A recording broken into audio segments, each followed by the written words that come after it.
कुतगीन कहते मैं शिकार का शौकीन था, लेकिन जरूरत के लिए शिकार करता था। हफ्ते में शिकार मार के लाता था, फिर पूरा हफ्ता हमारे घर वाले उसी को खाया करते थे। फरमाते हैं कि मैं तनख्वाह थोड़ी लेता था अपने आका से, मामूल गजनवी के वाली सुबकुतगीन, कि मैं भाई हफ्ते में एक दिन शिकार करने जाऊंगा। कहते एक दिन मैं जंगल में शिकार करने गया तो कुछ जानवर कम नजर आए। सुबह से लेकर मैं घूमने लगा, असर का वक्त हो गया, कोई शिकार न मिला।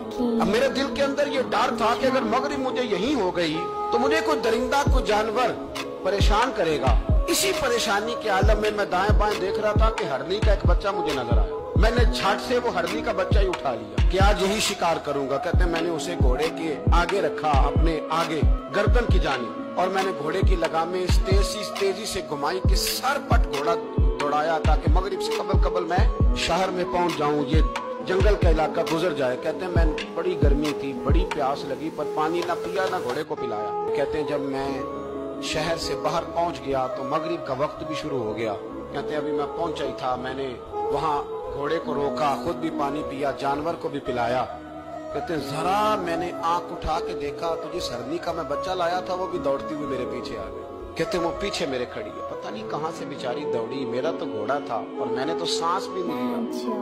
1.5 घंटा 2 घंटे मैं भगाता लाया इस जल्दी में के बाहर आना है। कहते पलट के देखा तो उसकी सांस फूली हुई हल्की और ललचाई नजरों से मुझे देख रही है। दिल के एक कोने से आवाज आई कि आज तो 2 शिकार हो गए। बच्चा तो पकड़ा ही, इसकी माँ को भी काबू करता हूँ ताकि डबल शिकार हाथ आएगा। कहते हैं फिर अंदर से मेरा दर्द बोला, अंदर से मेरा रहम बोला, एक माँ अपना बच्चा लेने आई और इस तरह तो उसे तकलीफ नहीं दी जा सकती कि उसे ब्लैकमेल करके माँ को भी रख लिया जाए। कहते हैं जब मैंने उस हरनी की तरफ देखा तो उसकी नजरों में सवाल था, उसकी नजरों के अंदर सवाल था, कुछ मांग रही थी। कहते मैंने उस बच्चे की पुश्त पर हाथ फेरा, फिर मैंने बच्चा छोड़ दिया।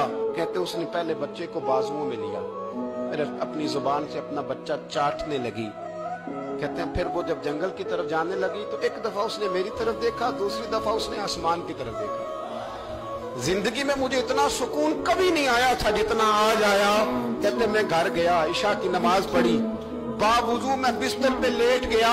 लोगों मेरे नसीब देखो, मुझे मदीने वाले महबूब का दीदार नसीब हुआ। मैं रोने लगा, घर महक उठा, फूल खिलने लगे, खुशबुएं बिखरने लगी। कहते महबूब करीम तशरीफ लाए और क्या खूबसूरत जुमला है। महबूब फरमाने लगे ओ सुबकुतगीन, अगर तुझे बादशाह बना दिया जाए तो इंसानों के साथ भी इसी तरह रहम करेगा ना जिस तरह आज हरनी के साथ किया है। अगर तुझे बादशाह बनाया जाए तो रवैया यही रखेगा या बदल जाएगा। कहता मैं रो पड़ा, मैंने कहा यार सुल्तान मैं तो गुलाम बनने के भी काबिल नहीं, तो बादशाह कैसे बनूंगा। फरमाया तेरी आज की अदा बड़ी पसंद आई है, अर्श के मालिक ने तुझे बादशाह बनाने का फैसला कर लिया। फरमाते एक हरनी के बच्चे पे रहम खाया था, रब करीम ने मुझे बादशाही अता फरमाया।